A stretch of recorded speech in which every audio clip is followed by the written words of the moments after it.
He was 57 years old and he was standing in the mirror of his sea cabin, looking at a wound he did not remember getting. The battle lantern in the corner threw a small, unsteady flame across the compartment.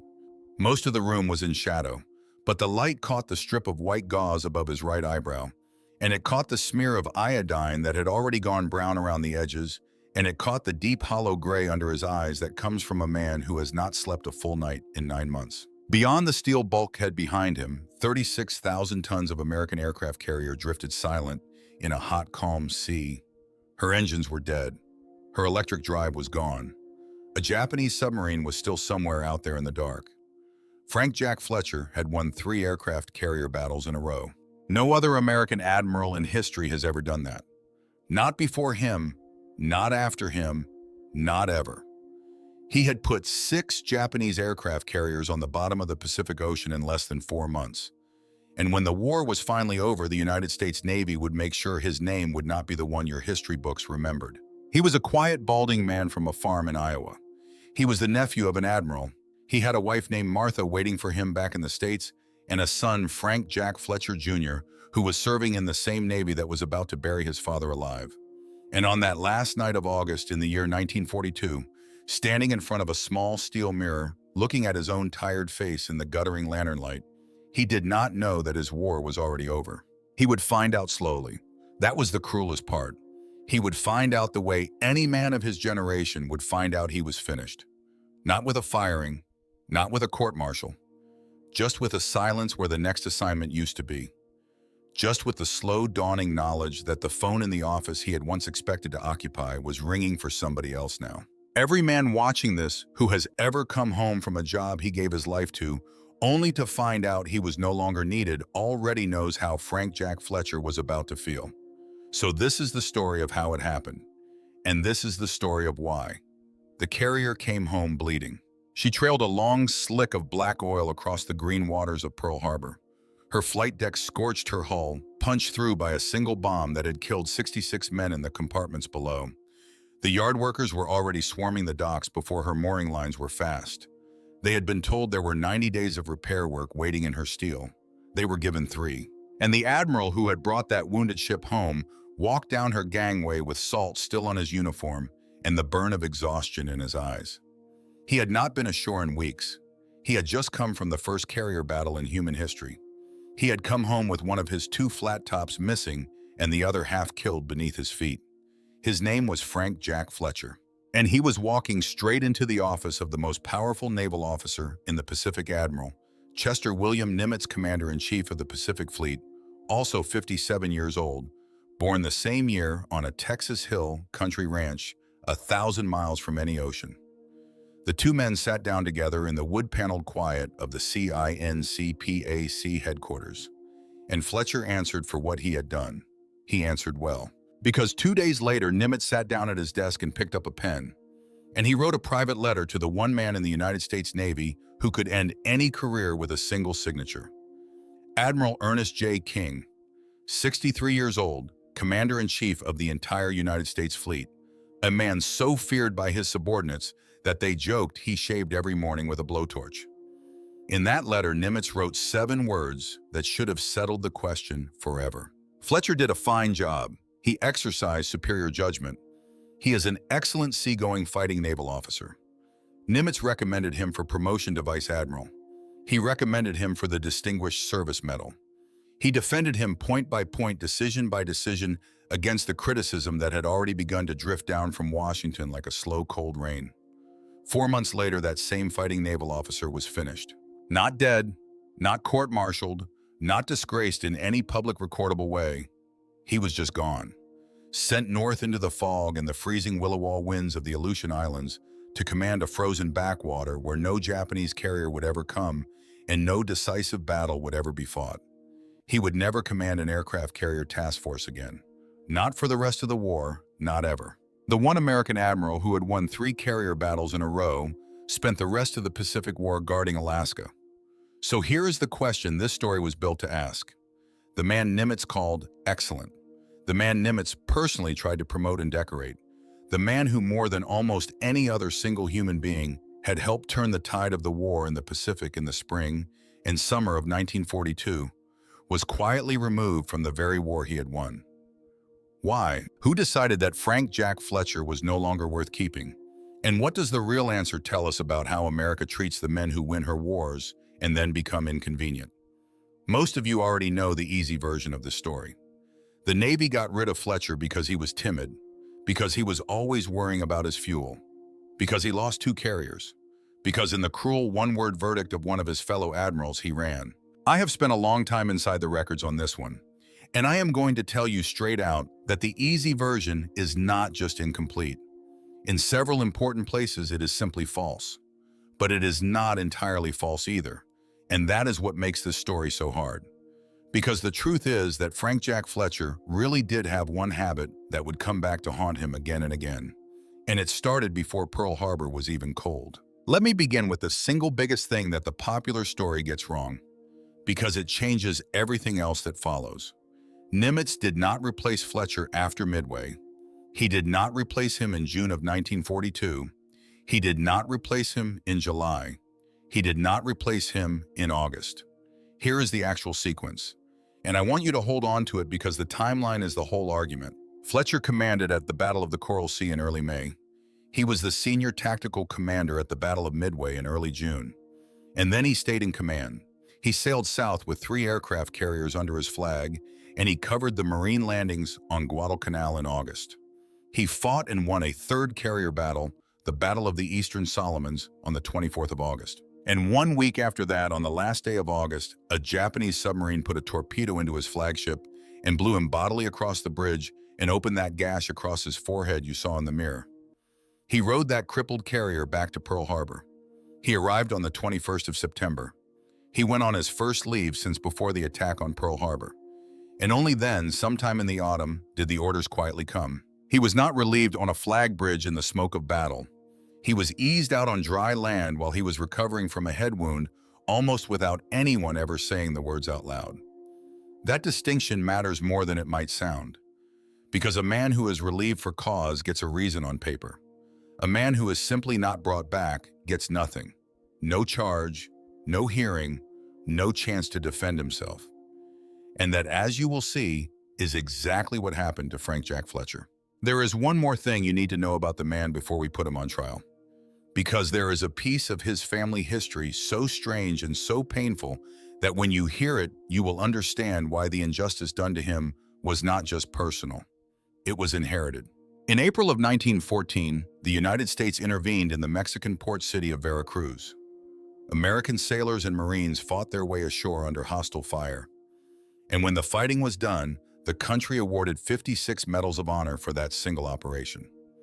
It was and it remains one of the largest single-action awards of the highest decoration in American history. 2 of those medals went to men named Fletcher. One went to Rear Admiral Frank Friday Fletcher in command of the American squadron off Veracruz. The other went to his nephew, a young lieutenant named Frank Jack Fletcher, who on the 21st and 22nd of April took command of a refugee transport called the Esperanza and got her out of the burning harbor under fire, and then went back the next morning under a flag of truce and brought out more than 300 refugees on a train through territory the Mexicans were believed to have mined. Uncle and nephew, same name, same medal, same operation. It is the only time in the history of the United States military that it has ever happened. And you know which Fletcher the country remembered. You already know, because you have already forgotten the one I am telling you about. Whatever Fletcher's caution would later be, it was not the caution of a frightened man. In the First World War, 4 years after Veracruz, he commanded a destroyer escorting convoys through waters thick with German submarines, and he won the Navy Cross. This is the man the prosecution wants you to believe flinched in the year 1942. Hold that. Now let me tell you the first hard thing about him. From the very first month of the war, December of 1941, the Marine garrison of Wake Island is dying. A relief expedition is sent built around the aircraft carrier USS Saratoga. And the commander of that task force, Task Force 14, is Rear Admiral Frank Jack Fletcher.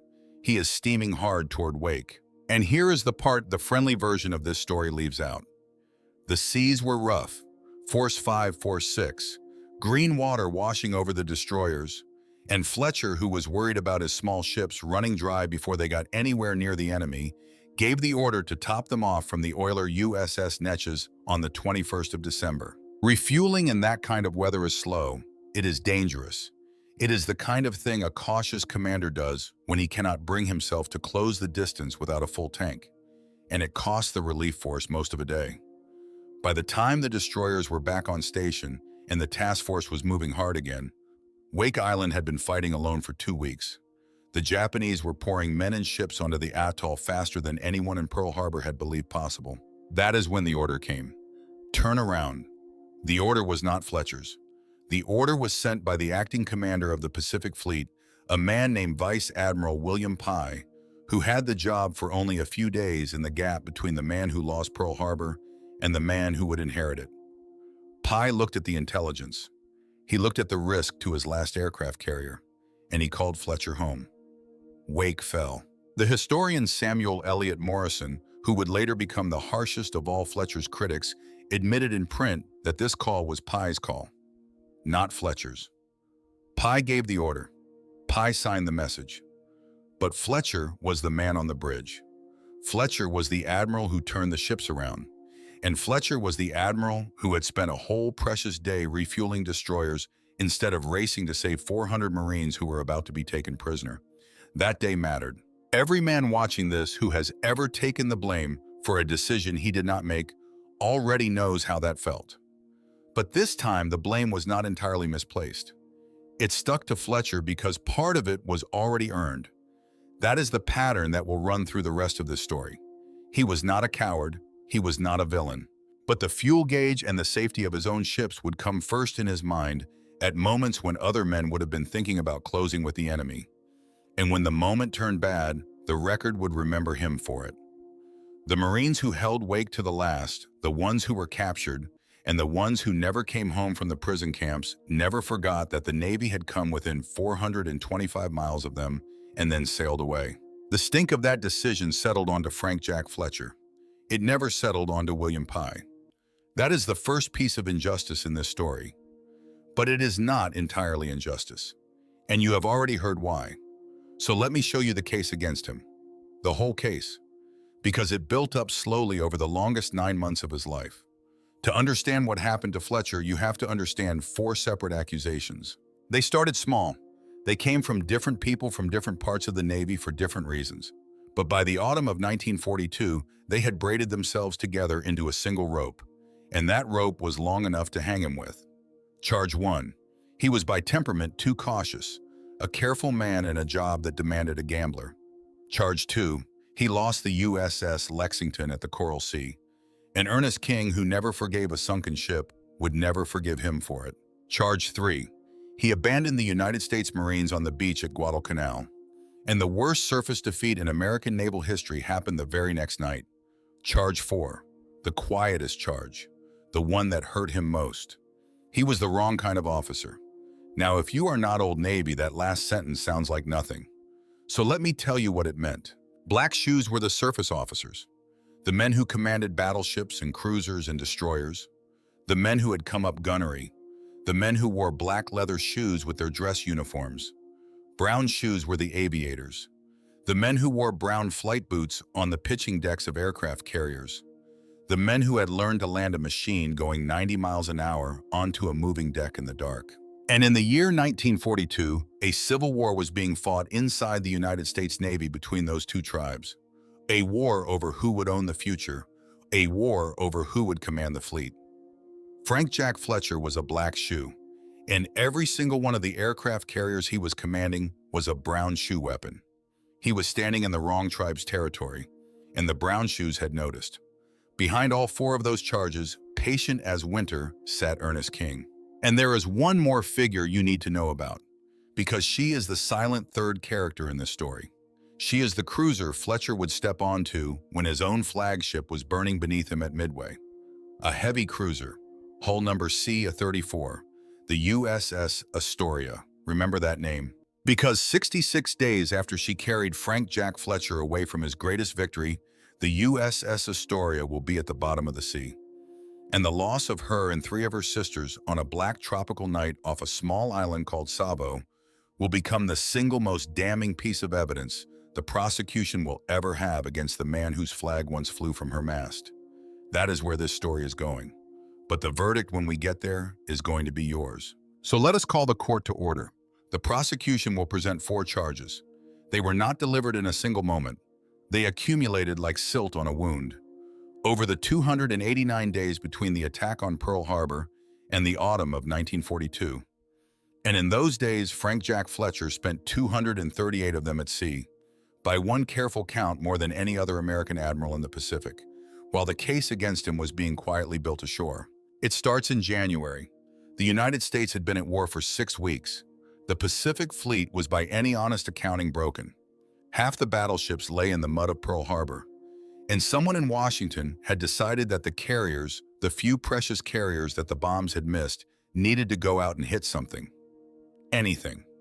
To show the country that the Navy was still alive. So Frank Jack Fletcher took his task force into the Marshall and Gilbert Islands, and he raided the Japanese garrisons there in late January of 1942. The raid did real damage.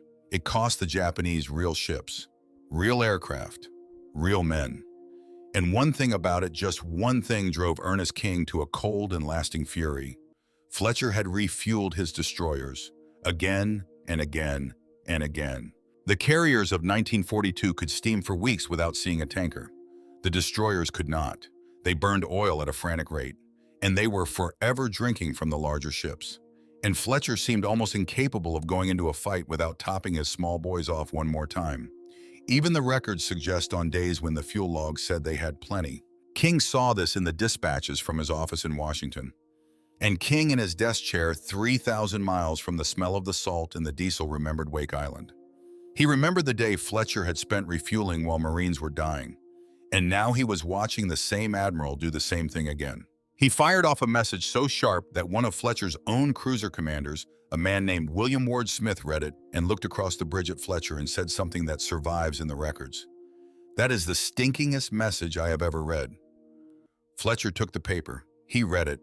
He set it down. He said 5 words. "I am not perturbed." But Ernest King was. And here is the part I owe you because I promised you a fair trial. King was not wrong. Fletcher really did refuel constantly. He topped off his destroyers in situations where another man would have closed the distance and struck. To his critics, this looked like a commander whose first instinct in a crisis was to glance at a gauge instead of at the enemy. The aircraft carrier was a weapon of speed, of surprise, of audacity. And here was an admiral who treated it like a battleship that needed careful housekeeping. That charge is not imaginary. It is not invented. You can read it in the war diaries. We will come back to it, because it is going to nearly kill him at Guadalcanal, and when it does, he is going to make it worse himself.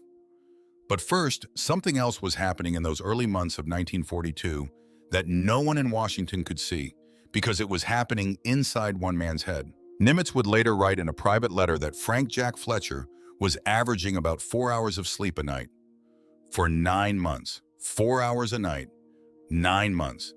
Every man watching this who has ever run on empty for a week knows what 4 hours a night for 9 months does to a human being.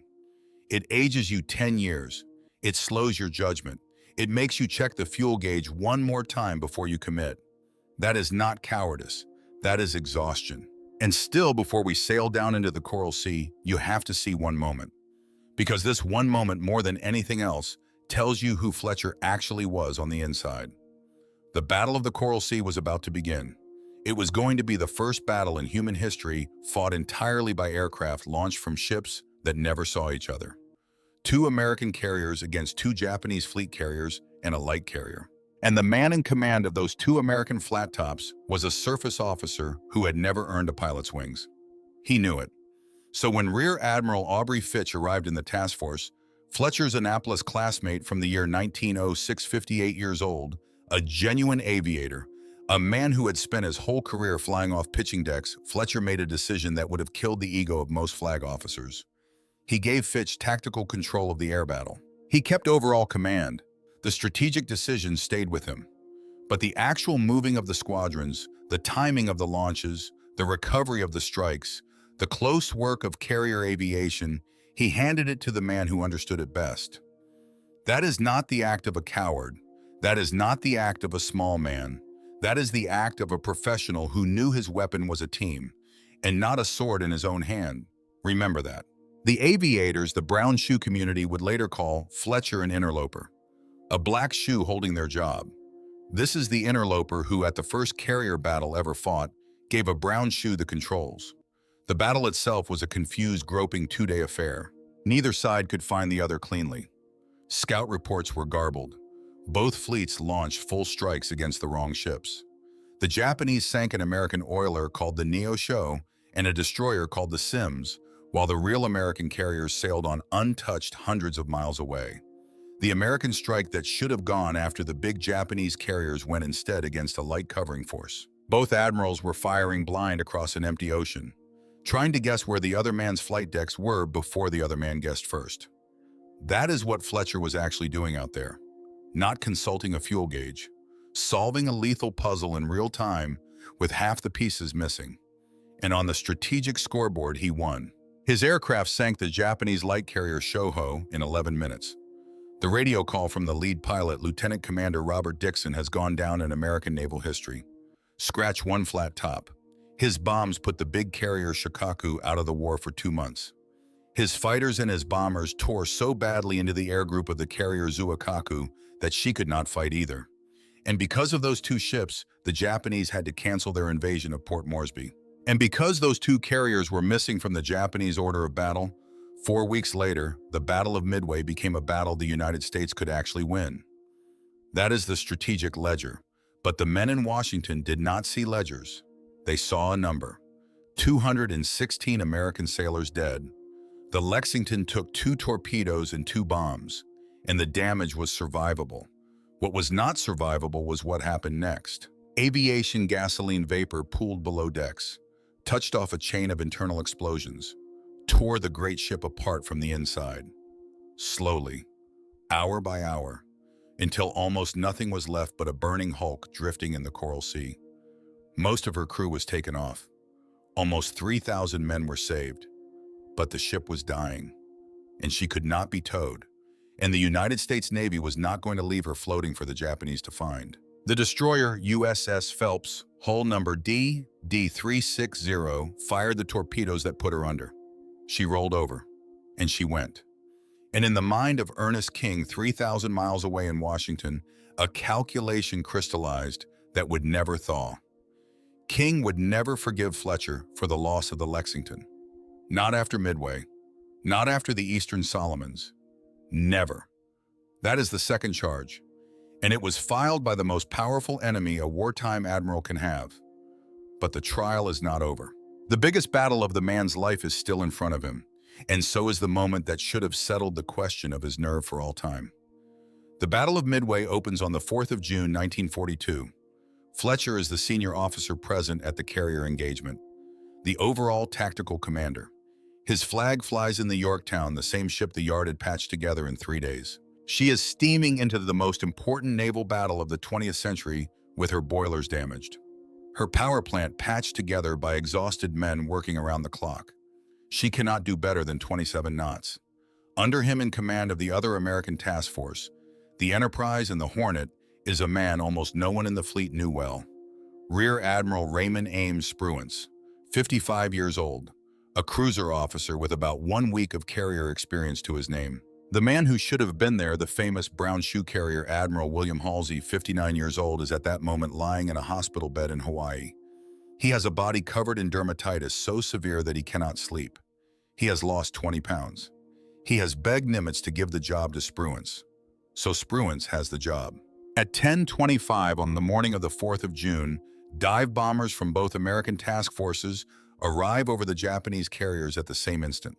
By one of the great coincidences in the history of warfare, they fell from the sky in a single coordinated dive that no one had actually coordinated. And in 5 murderous minutes, the Akagi, the Kaga, the Soryu, on fire, finished. The Yorktown's own aircraft helped to break the Soryu. The Japanese struck back, and the Yorktown, dragging her damaged power plant, took bombs, took torpedoes, went dead in the water. Fletcher, on the flag bridge of a dying ship, did something I want you to picture clearly. He did not freeze. He did not cling to overall command for the prestige of holding it.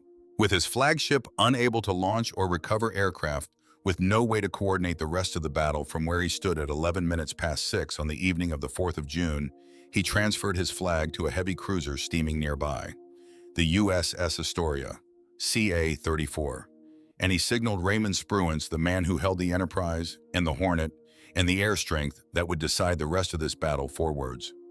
"We will conform to your movements." He handed the battle to the man who could still fight it. Spruance, in his entire long life after the war, was always honest about what he received. By the time Frank Jack Fletcher passed him the baton, by the time he stepped onto the Astoria and gave Spruance the deck, 3 of the 4 Japanese fleet carriers were already burning beyond saving. The battle, in Spruance's own words, was already won. Spruance would go on to make the cold, correct decisions of the night that followed, and the day after. The decision to retire to the east to avoid the surface guns of the Japanese battleships. The decision to come back at dawn. Those were brilliant calls. He earned every shred of the credit he received for them. But the man who had set the chessboard, the man who had been the senior commander present at the most important American naval victory of the 20th century, was already being erased. Some official Navy press releases written in 1943, while the war was still being fought, left Fletcher's name out of the Midway story altogether. The senior commander of Midway disappeared from the record of his own victory before the war was over. And now I want you to see that cruiser one more time. The USS Astoria, the ship that carried Fletcher away from his greatest victory. She had 2 months left to live. That brings us to the 3rd charge, and to Guadalcanal. On the 7th of August, 1942, the United States launched its first offensive of the entire war. The Marines came ashore on Guadalcanal and on a smaller island called Tulagi. The men who were there called it Operation Shoestring, because every supply, every fuel can, every rifle, every shell was scraped together from a country that had not yet finished mobilizing. Frank Jack Fletcher, now a vice admiral, commanded the whole expeditionary force from his flagship Saratoga. 3 carriers under him: Saratoga, Enterprise, Wasp.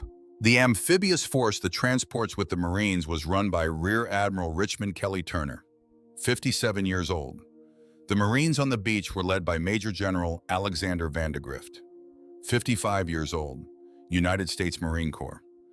Days before the landing, in a planning conference aboard the Saratoga, Fletcher told the others something they did not want to hear. He said his carriers could only stay tied to the beachhead for 2 days. Vandegrift said he needed at least 4 to get his men and their supplies ashore.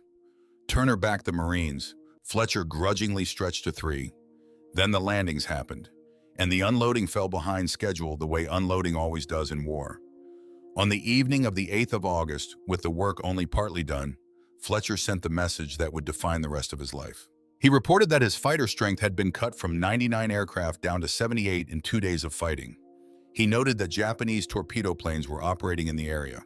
He recommended the immediate withdrawal of the carriers. He asked for tankers to be sent forward. His superior, the South Pacific commander, Vice Admiral Robert Lee Gormley, 58 years old, approved the withdrawal. Fletcher took the carriers and pulled south. And in the black early morning hours of the 9th of August, the worst happened. A Japanese cruiser force under Vice Admiral Gunichi Mikawa, 53 years old, came down the channel between the islands and fell on the Allied screening ships in the dark. In about 32 minutes, the Japanese sank 4 heavy cruisers: the Vincennes, the Quincy, the Astoria, the Australian ship Canberra. 1,077 Allied sailors died in barely half an hour. It was and it remains the worst open-water defeat in the history of the United States Navy, and the cruiser that had carried Frank Jack Fletcher away from the burning Yorktown at Midway, the USS Astoria, was at the bottom. Now let me take you to the beach, because what happened on Guadalcanal in the weeks that followed is the part of the story you cannot understand from a map. The Marines on that island were sick. They were eating captured Japanese rice 2 meals a day. They were burning up with malaria. 60% of the division, some estimates went higher. They were living in mud, red mud, volcanic mud that got into a man's socks and rotted the skin off his feet in a week. They looked up every day at an empty sky where American aircraft carriers were supposed to be, and they blamed one man. A Marine machinist somewhere on that island, working with hand tools by lantern light, took a scrap of brass shell casing and hammered out a small metal. On one side, he cut the image of a Navy sleeve. 4 stripes of a full admiral, dropping a hot potato into a Marine's open cupped hand. Around the edge he engraved the motto, "Let George do it." The Marines called it the George Medal. They passed it from muddy hand to muddy hand along the line. Men in torn dungarees, their faces yellow from atabrine, their teeth showing when they smiled, and they did smile because sometimes a bitter joke is the only thing standing between you and giving up.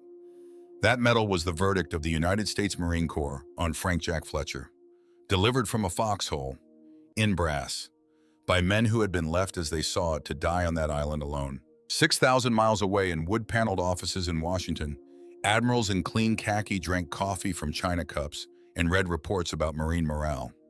Those 2 rooms would never understand each other. But only one of them would decide Fletcher's future. To Vandegrift, to the Marines who would starve and shiver on that island for months.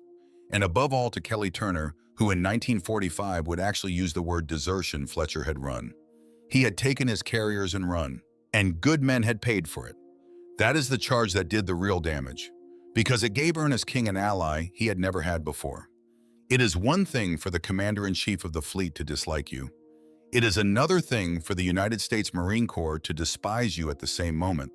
So now follow me here, because the easy version of the story breaks against a fact that the prosecution will not tell you. Fletcher's carriers were more than 100 miles to the south. Savo Island was a night surface action. Cruisers and destroyers gun to gun in pitch darkness. Carrier aircraft in 1942 could not fight at night. They could not. The technology did not exist. Makawa attacked at night precisely because he knew that the moment the sun came up, American planes would own the sky and tear his cruisers apart. Even if Fletcher had not moved, even if every carrier in his command had been sitting right off Savo with full magazines, the planes on those decks could not have flown. Savo Island was a catastrophe of surface screening, a failure of the ships actually responsible for guarding the anchorage that night. It was not and could not have been prevented by aircraft 100 miles away. And do you know who said so in the records at the time? Colonel Melvin Moss, a United States Marine, a man serving on Fletcher's own staff. He wrote that the carriers had to be kept fueled and mobile, that tying them to the beach was inviting disaster, a Marine officer defending the Navy admiral against the Marine generals who would condemn him. But Silt does not care about evidence. The story took root anyway, because human beings need somebody to blame for 1,000 dead sailors in 32 minutes. And Frank Jack Fletcher was the man who had sailed away. 2 weeks later, the man almost everyone in the Navy had now decided was a coward fought his 3rd carrier battle. The Battle of the Eastern Solomons. The 24th of August, 1942. Admiral Yamamoto in Tokyo had sent a reinforcement force south to recapture the airfield the Marines had taken on Guadalcanal. He sent it under the cover of his carriers, and he pushed the light carrier Ryujo forward as bait. Fletcher's dive bombers from the Saratoga found her in the afternoon and put her on the bottom that same evening. The Japanese struck back. They hit the Enterprise with 3 bombs. One of those bombs punched into a 5-inch ammunition handling room and killed 74 men in a single instant. The Enterprise was so well drilled, her damage control party so good, that she was recovering her own returning aircraft inside of about 1 hour after being hit. The Japanese reinforcement convoy turned back. Fletcher's force had shot roughly 70 Japanese aircraft out of the sky, for the loss of about 20 of their own. And the Japanese aircrew were the part of the equation that the enemy could not replace. It was a clear American victory, the 3rd in a row, under the same commander. But now I have to tell you the thing I promised you I would not hide, because this is where Fletcher's oldest habit finally caught up with him. On the afternoon of the 23rd of August, the day before Eastern Solomons, Fletcher looked at his fuel state, and he made the same call he had been making for 8 months. He detached one of his 3 precious carriers, the USS Wasp, 72 aircraft on her decks, and he sent her south to refuel. He went into the fight the next day at 2/3 strength. By choice, he won the battle anyway. He was that good. But when Enterprise took her 3 bombs and had to turn away, Fletcher was down to a single functional carrier deck. 1. Against a still dangerous Japanese task force that was pulling back into the darkness. He did not have the air power left to pursue. He could not have caught them in the night with what he had. It would have been suicide. So he broke off, and he let them go. And that is why Ernest King, sitting in Washington reading the after-action reports, went cold with fury.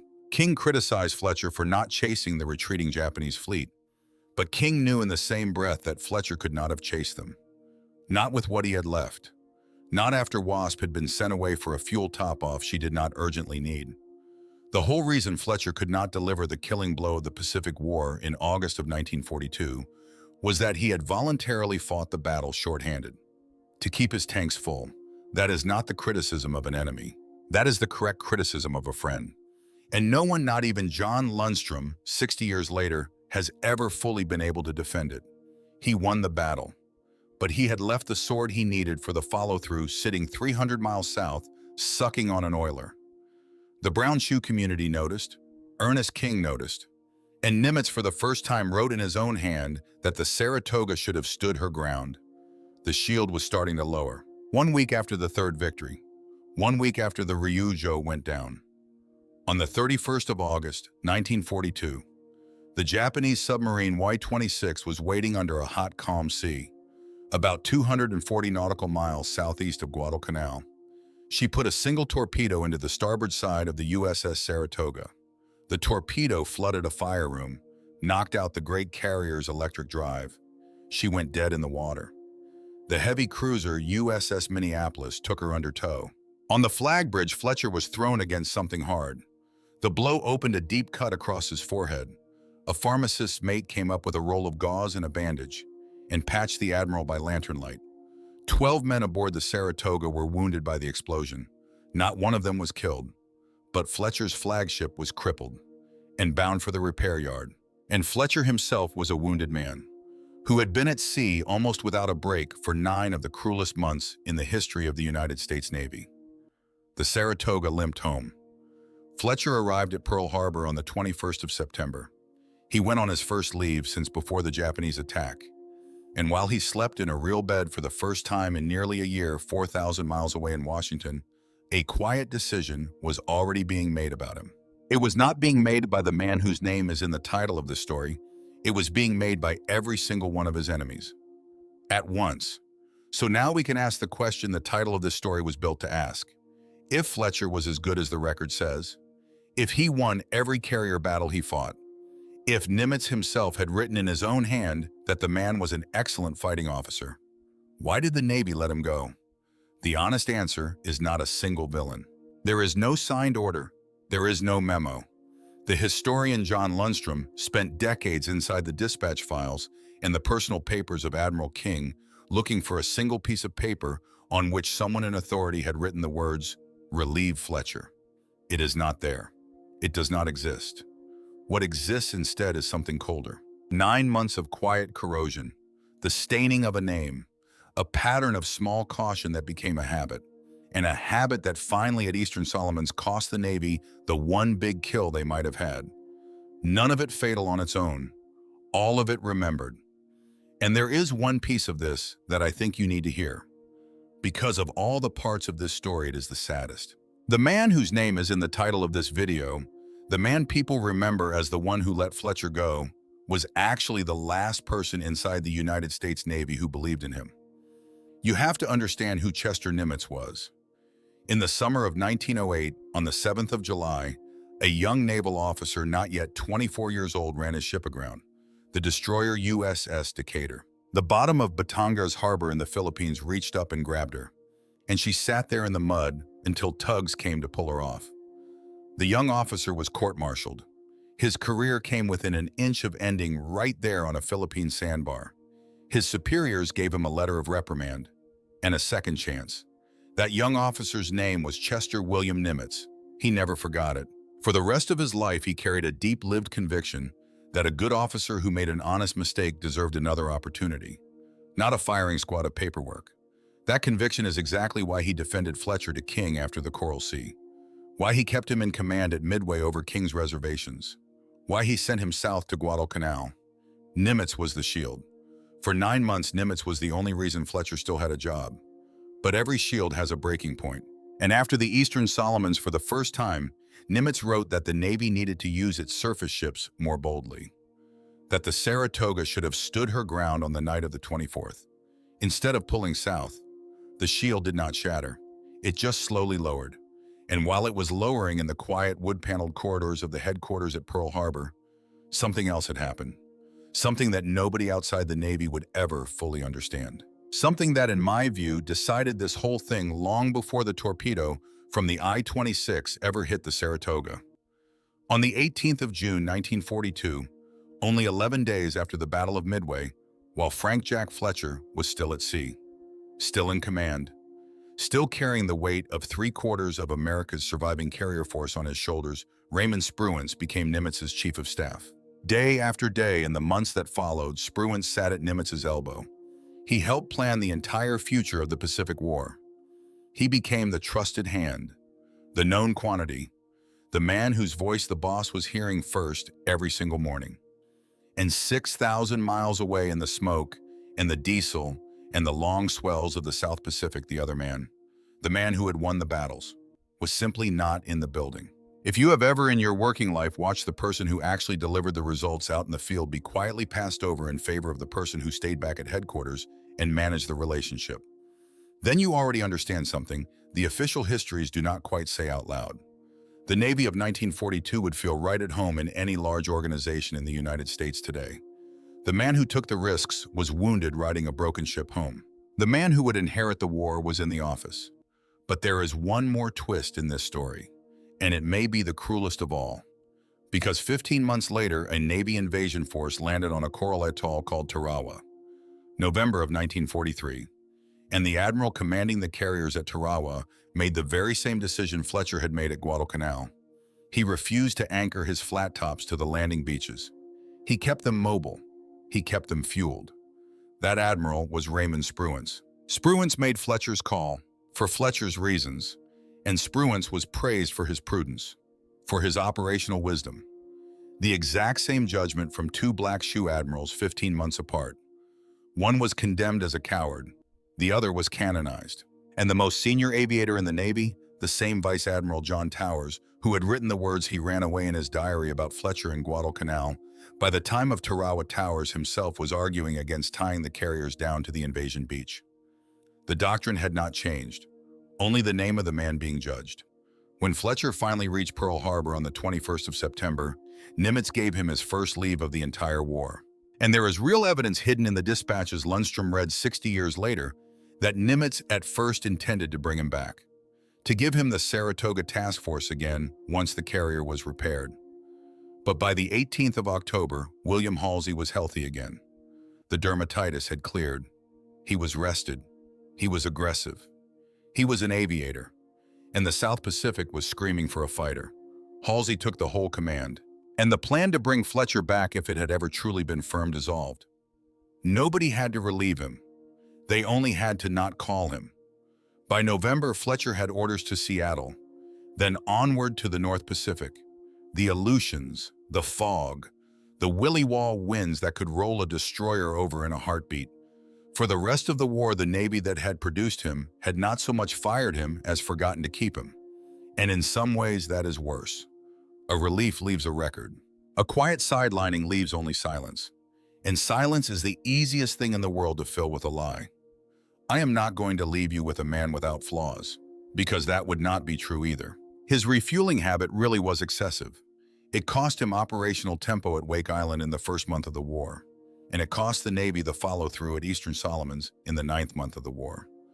Both times, the men who paid the price were not sitting in an office in Washington. They were on a beach or under the ocean. He was a surface officer by instinct right to the end. He flew his flag in a cruiser at Eastern Solomons instead of a carrier. A small thing, but a telling one. And his communication with Kelly Turner in the hours before he pulled the carriers from Guadalcanal was abrupt and clumsy, and it poisoned a relationship that the Navy could not afford to poison. Fletcher was a fine combat commander. He was not a politician, and in the savage internal knife fight of 1942, that mattered a great deal. But the largest mistake he ever made was not made in any battle. It was made afterward. When the war ended and the historians came calling, Fletcher would not play the game. He had lost most of his personal records and command papers when the Yorktown sank at Midway. He lost still more when he was carried wounded off the Saratoga.